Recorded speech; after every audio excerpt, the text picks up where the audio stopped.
নারদ, ওকে কেউ রোধ করতে পারে না। এই নারদ দুদণ্ড এক জায়গায় দাঁড়িয়ে থাকতে পারে না। কেন? এটা দক্ষ রাজার অভিসম্পদ ছিল। কেমন? এখন রাস্তা দিয়ে যাচ্ছে, নারদ বলছে কোথায় যাচ্ছ? বলে বিয়ে করতে। বলে বিয়ে করো না, ওর মতো যন্ত্রণা আর পৃথিবীতে নাই। কেন? যে করেছো আরো দুটো করো, অসুবিধা নাই, কিন্তু যে করনি আর জীবনে করো না, ওর মতো যন্ত্রণা পৃথিবীতে নাই।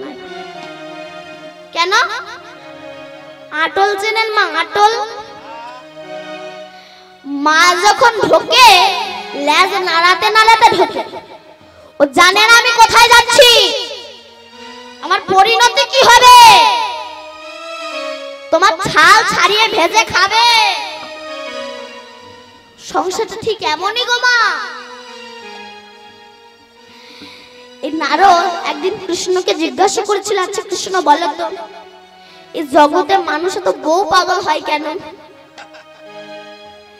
কৃষ্ণ বলেছিল, নারদ এটা মায়া। মায়া ও নারদ, এটা মায়া। মায়ার বাঁধনে বাধা ভদ্রলোক হয়ে যাচ্ছে গাধা। এটা মায়ার জন্য মানুষ এমন করে। নারদ বলে কই মায়া তো আমাকে বাঁধতে পারে না। গোবিন্দ বলল, নারদ তোমার একটু অহংকার হচ্ছে তাই না নারদ? বলছে নারদ তোমাকে আমি পরে উত্তরটা দেব। ও নারদ, আমার খুব জল পিপাসা পেয়েছে, একটু পাশের গ্রাম থেকে আমি একটু জল এনে দেবে? নারদ পাশের গ্রামে জল আনতে গিয়েছে। এই যে বাড়িতে কেউ আছো? যে বাড়িতে গিয়েছে সেই বাড়ির মেয়ে কিছুক্ষণ আগে বিউটি পার্লার থেকে 2000 টাকা খরচা করে এসেছে। কানে দুল, সামনে লম্বা চুল, সুন্দর করে সেজে বেরিয়ে এসেছে। নারদ তার দিকে হা করে তাকিয়ে আছে, যেন রসগোল্লা দেখছে। সে মেয়ে বলে কি চাও?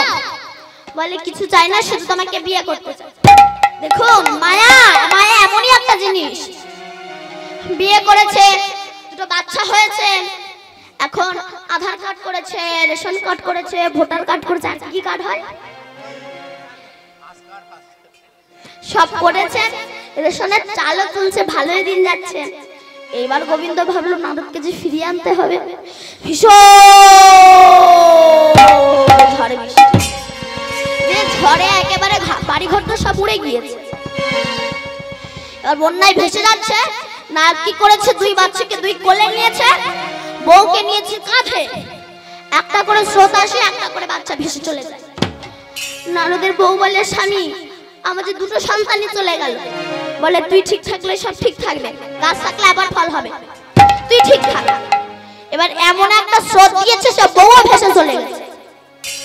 যখন দুটো বাচ্চা বউ ভেসে চলে গেছে, সেই সময় সেই ঝড় বৃষ্টি থেমে গেছে। নারদ উঠে দেখে কিনা কৃষ্ণ দাঁড়িয়ে আছে। কৃষ্ণ বলে, নারদ আমার জল। তখন নারদ বলে, প্রভু তাহলে এটা তোমার কল, ওই জন্য আমি হয়ে যাচ্ছি দুর্বল। প্রভু আমার মনে নেই তুমি চেয়েছিলে জল। মায়া এমনই একটা জিনিস, আর সেই মায়া থেকে যদি বেরোতে চাও হরি ভজন করো।